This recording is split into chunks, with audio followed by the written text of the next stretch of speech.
น้ำตกผิวจันทบุรีวิ่งลงไปแก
โบคิดนะโอ้ที่ทำไมทีแรกเลยอะหรอ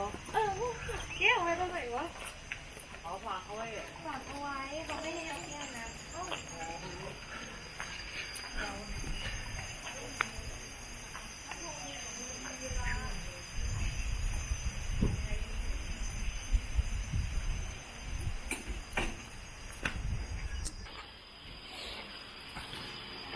ย้ายวันที่27เยอะกว่านั่งรถกอล์ฟได้นะครับคนละ10 บาทไปนั่งรถเก่าดีกว่านั่งเลยครับ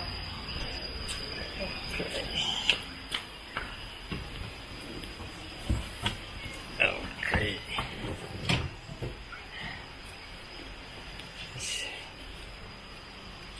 ครับคุณละ10 บาทเราส่งคนนี้ด้วยครับ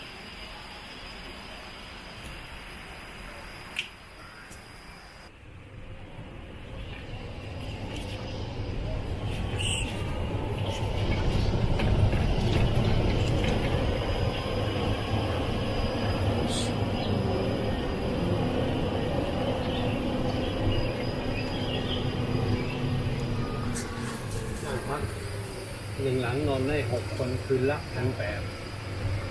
คืนละ1,800ต้องโทรมาจองก่อนจองล่วงหน้าครับอ๋อร้านอาหารให้ทานเข้าที่เพื่อถึงแล้วไม่ทราบอ๋อทางนี้นะครับ1 กิโล 200 เมตรครับศึกษาธรรมชาติตรงนี้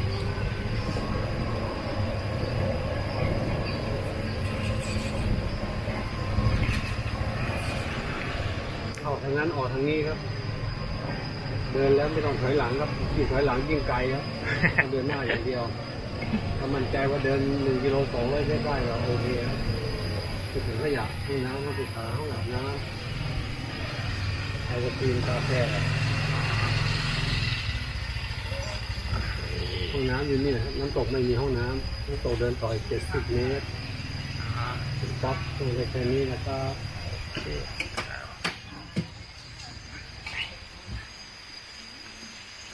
เดี๋ยวนี้มีตังค์อยู่คนละ20 บาทไป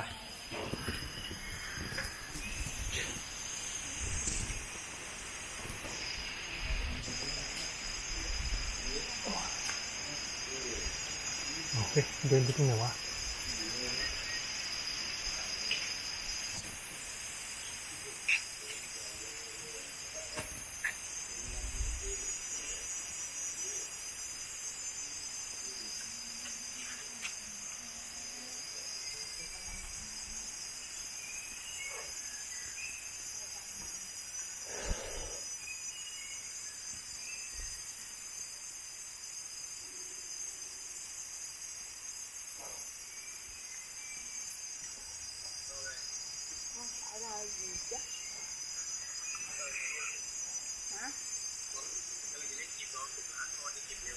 อ้าวทำไมเก็บเร็วอ่ะวันนี้เขาฝึกให้หน่อย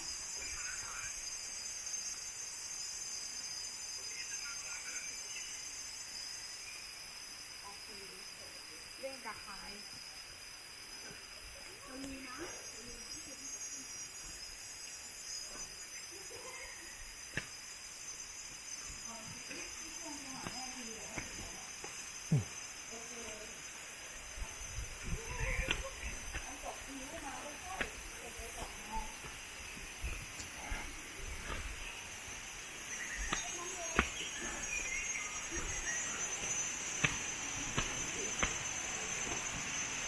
เช็คที่รำลึกความรักสมเด็จพระสุนีนี่มองไม่เห็น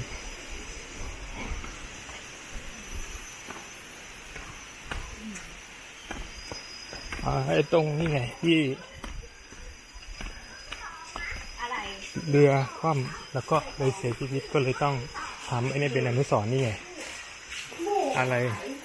รักน้ำตกนี่ไงมันมีตำนานอยู่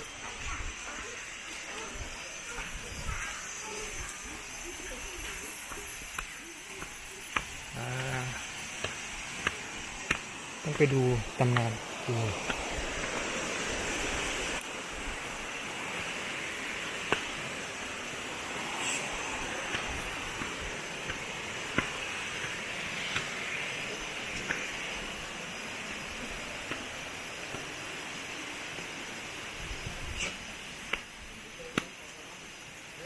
เล่นน้ำเนี่ยฮะบอกเด็กแล้วเหรอเดี๋ยวเอามอเตอร์ไซค์มามีมา2 คนมาบอกด่าไปแล้ว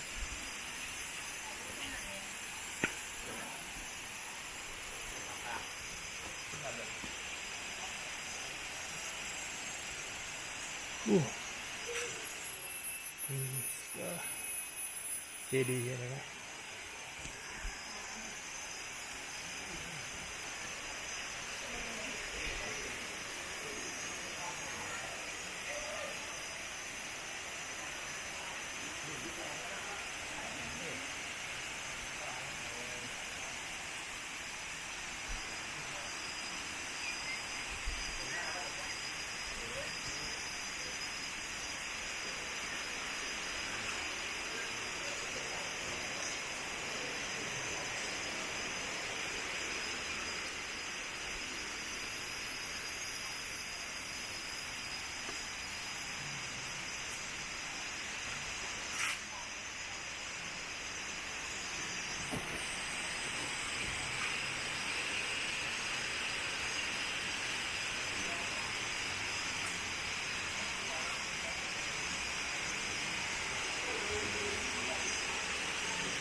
เลย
ข้าวปลาเดี๋ยวได้ผู้หลักปลาก็โดนทำบุญชน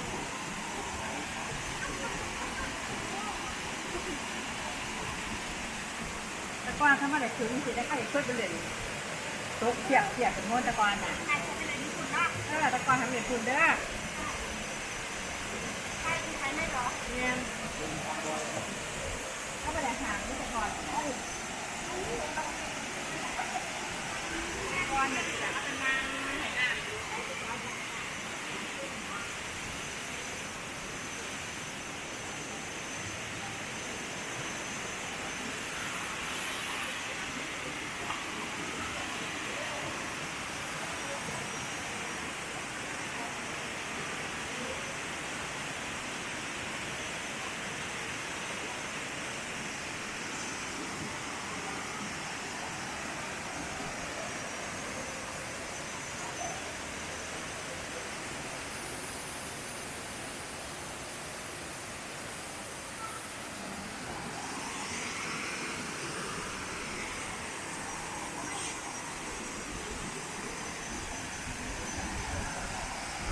ถ่ายตรงไหน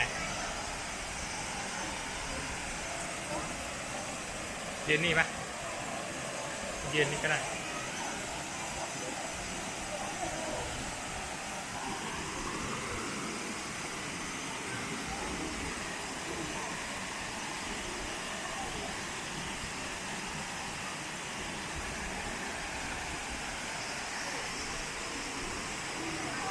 ปีนิดนึง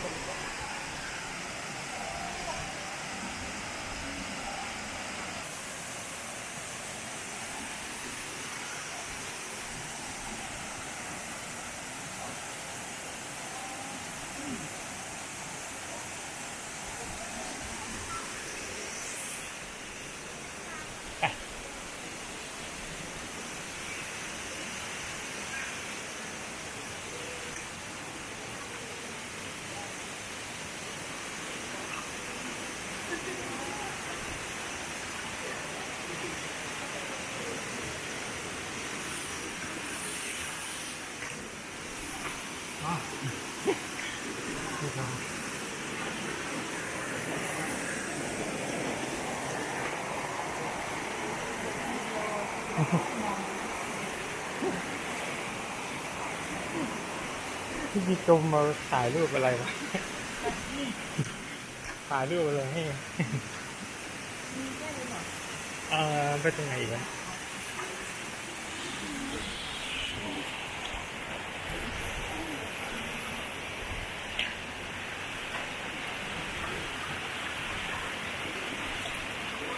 น้ำก็เย็นเลย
อีกการธรรมชาติต้องไป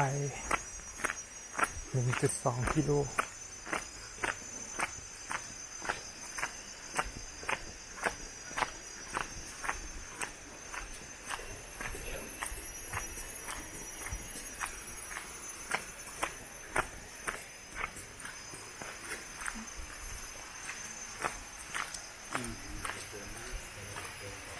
วิชาได้30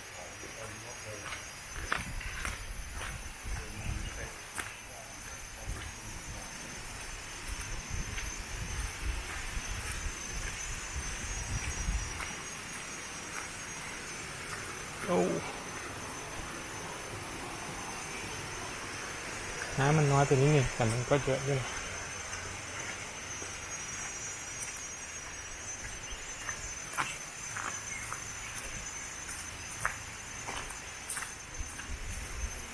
ว้าวอู้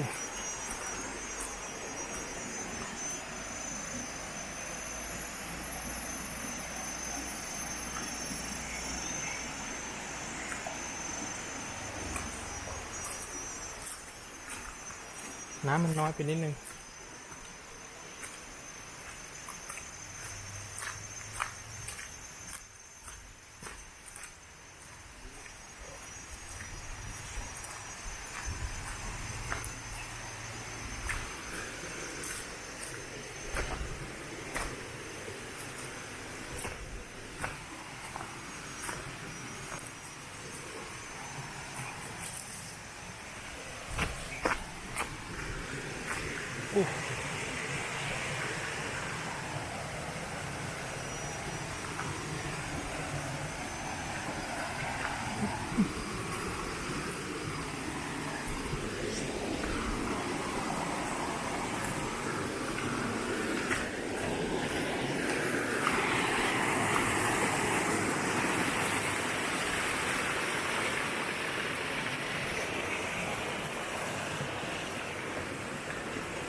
ห้ามจับป่า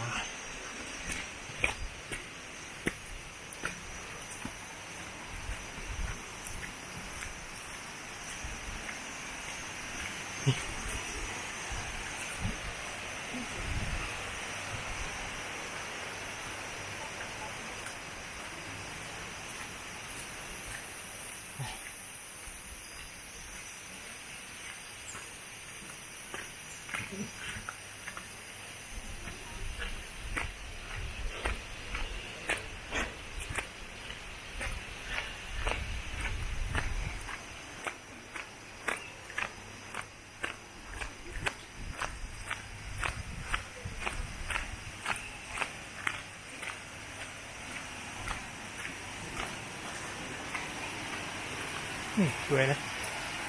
ที่ลองเล่น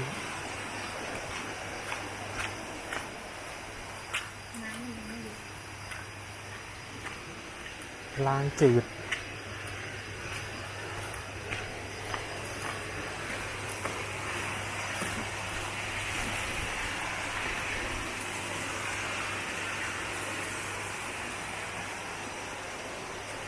แต่มันยาวมากเลยนะน้ำ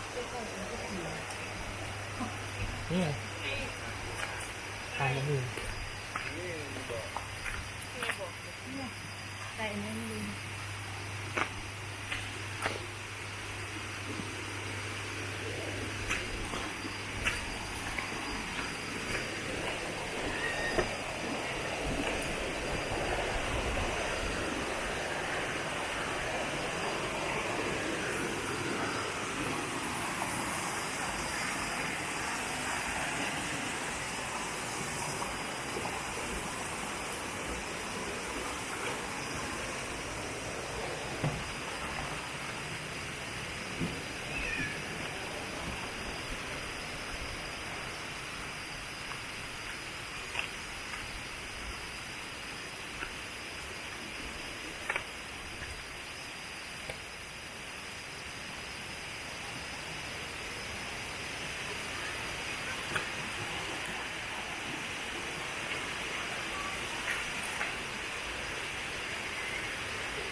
เส้นทางศึกษาธรรมชาติ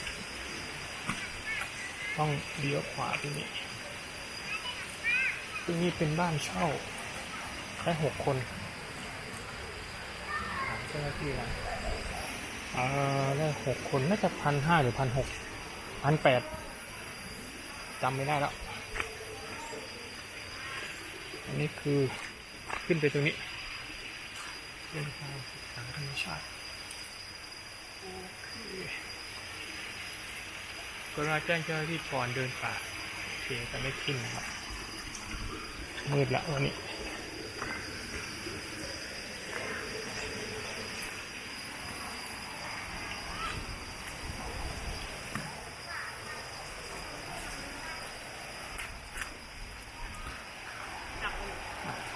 ไอ้เนี่ยมันต้องแจ้งเจ้าหน้าที่มันต้องขึ้นเลยที่เขาบอกเนี่ยต้องแจ้งเจ้าหน้าที่ตรงนี้สวยถ่ายรูปได้เป็น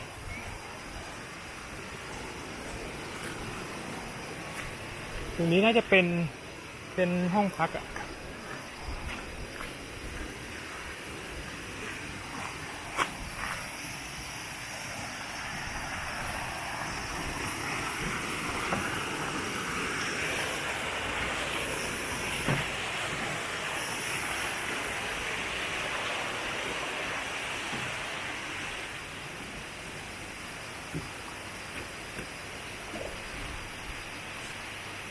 ทางออกเส้นทางธรรมชาติโอ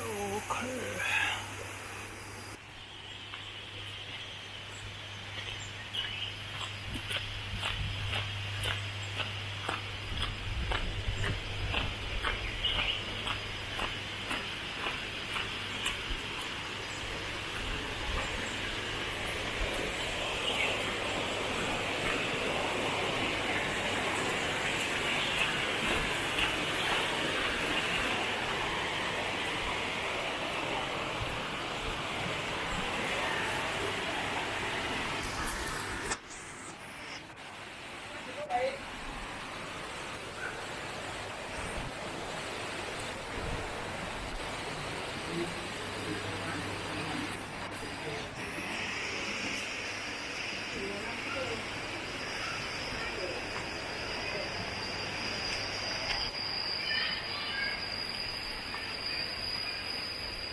ของจริงสวย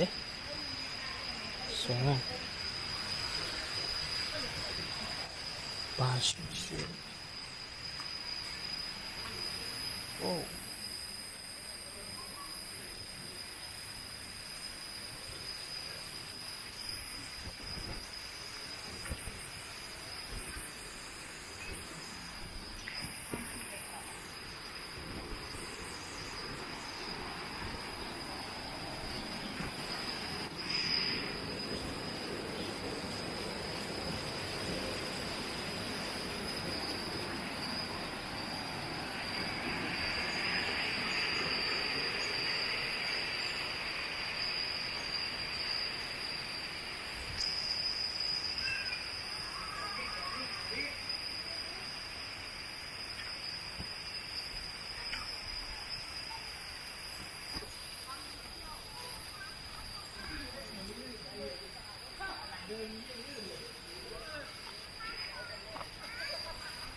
หอม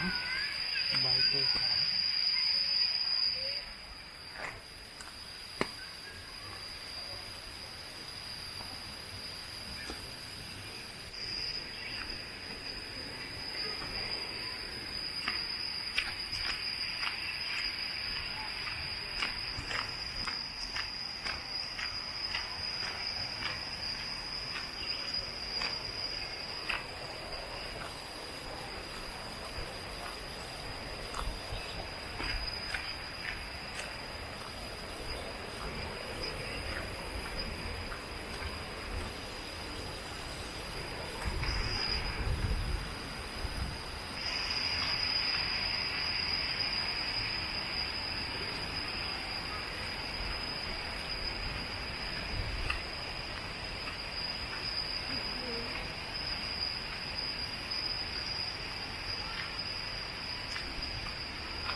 การอุทยาน250 เมตร ห้องน้ำผู้บริการน้ำตกผิวลานกลางเต็นท์จุดสิ